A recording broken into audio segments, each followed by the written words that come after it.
Why indeed? I mean, it is some sort of rhetorical question since anime is more than established in our days, as it gathered millions of people to this form of medium that originated from the country that every weeb dreamed to visit one day, and of course that country being Japan. Before we continue, I would like to remind everyone that this video was made with the help of one of my first ever subscribers, aka The Wishin. Thanks for your help, bro. I was able to discuss some interesting points around this topic in order to provide this content for you guys. It was a very fun experience to share ideas with him, and the general idea is to have great discussions with my subscribers. And if you ever want to take part of one of my videos, feel free to join my Discord server for further possible collaborations. Link is in the description. Now, on to the video.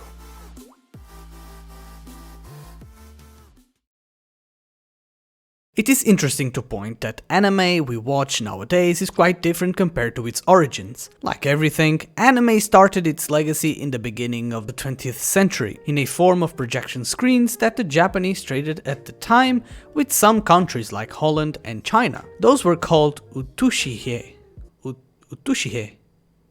Utushihe? I don't know.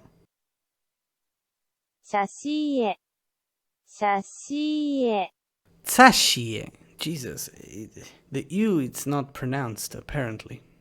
But anyways, those screen projections called sashie had some sort of inspiration from European countries mimicking film projections. These magic lanterns became very popular in Japan since people would be able to see images or stories, and it was their main form of visual entertainment. Despite the technology advancements, anime was never a huge success during the first half of the 20th century, until the 60s, with the arrival of some iconic anime titles like Astro Boy, and later on with Lupin, Heidi, and other mecha-centered anime like Mazinger and also Gundam. Anime began to rise in popularity, especially thanks to mecha anime since it portrayed interesting themes around technology and to what many would believe it would be our future, to fly spaceships and be able to build big giant robots.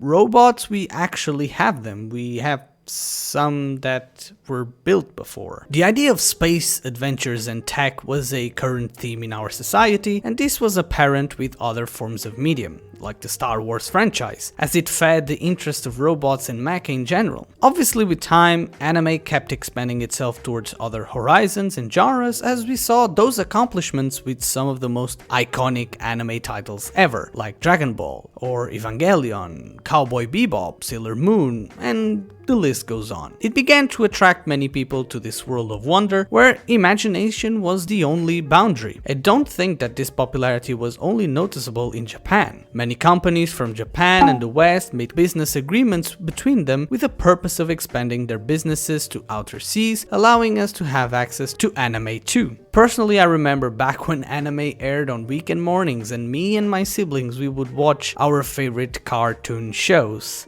Yes, cartoon shows, because back then almost no one knew that these drawing animations were even called anime or that they were even from Japan. And so, like Western culture, we would call them cartoons instead of anime. And wrongly so. Anime was nevertheless watched for the longest time by a mere niche of people, and it was nowhere near popular as it is now. It was merely appreciated by a group of people, and pretty much like gaming back in the day, watching anime wasn't the most normal thing to do. In some countries, people that watch anime were seen as geeks or weirdos, and this connotation wasn't the most kind too. Hopefully, with the arrival of internet, anime was able to transpose itself towards everywhere in the world, but it still took quite a long time to be popular. At first, people would watch anime on the so-called cassette that our parents would buy for us, and some people were fortunate enough to either rent them or buying them directly in Japan when they could visit the country. People would also share small anime clips on the internet, and this form of entertainment would only be target of discussions by small community groups. Despite the access, anime fans would still remain pretty much like a niche, despite the slow increase in popularity. It is interesting because anime fans back then, they were mainly people people that used to watch big anime titles like Pokemon or Dragon Ball at the time. One reason why the anime communities weren't as big as they are now was mainly due to the amount of population that had a computer or used one back then. People's main form of entertainment was more focused on TV, and so it remained quite unpopular in comparison.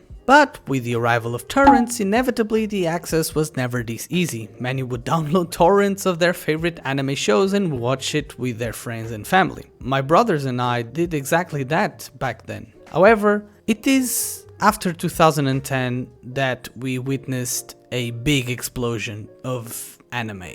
With access to computers and internet in general, many people started using internet for social media, and with it came the explosion of popularity of anime. Social media had a big role since fans were able to create their own communities and share all sorts of content between them, like we see nowadays with Reddit and even more so with TikTok.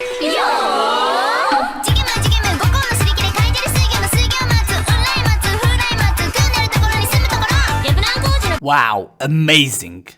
Love it. Well, thanks to internet and its easy accessibility, people were never so easily connected to everything related to anime, like anime news, following their content creators and voice actors, or even fan artists. However, like everything, it was kind of a double-edged sword. Many people started using it to create illegal streaming websites for everyone to watch. Many unfortunately watch anime through illegal methods, which is a negative aspect to the industry. Well, you may say that the anime artists are the most underpaid people, and that contributing to it is probably not really helping those people out, and I agree to a certain extent. But hey, it is always better to contribute to the industry than not helping at all. At least you can have your own anime shows being adapted, which is a good thing. Watching anime illegally has also helped the anime industry indirectly, since the access was limitless and it was so easy to share clips and ideas with other friends since everyone could watch it. And at the same time, it served as a sort of pipeline for anime's big popularity explosion. I admit, even I used to watch anime through illegal websites back in the day, back when I didn't have a job or I couldn't afford a streaming subscription. However, ever since some well-known legal streaming websites appeared, like Netflix or Crunchyroll, I immediately felt the need to support the industry despite the lack of diversity that these services provide sometimes.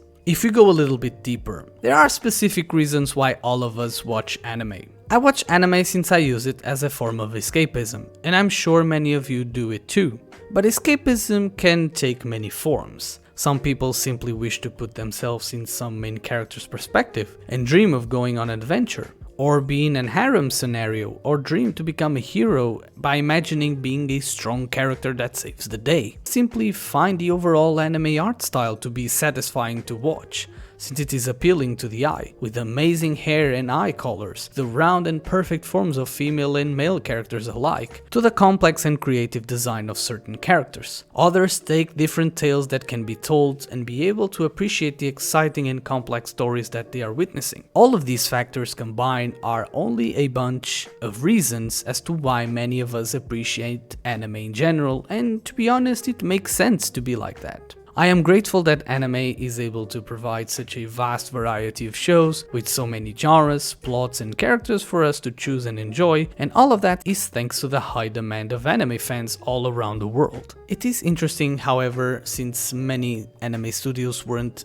even aware of the scale of anime popularity outside of Japan, and yet it is interesting to see how many shows are able to satisfy viewers from so many different backgrounds, despite the intention of pleasing the Japanese viewership.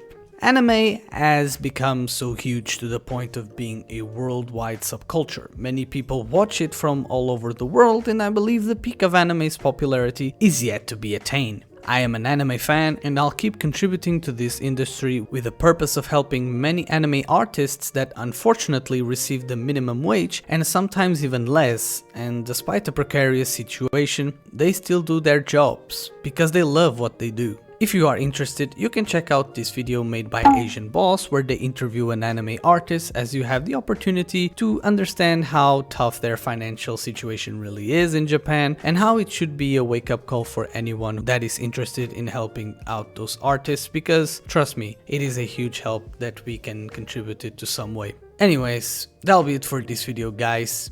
Thank you so much for watching. And as usual, don't forget to watch your daily dose of anime because it's good for your brain and heart. Take care, and I'll see all my beloved weeps in the next video.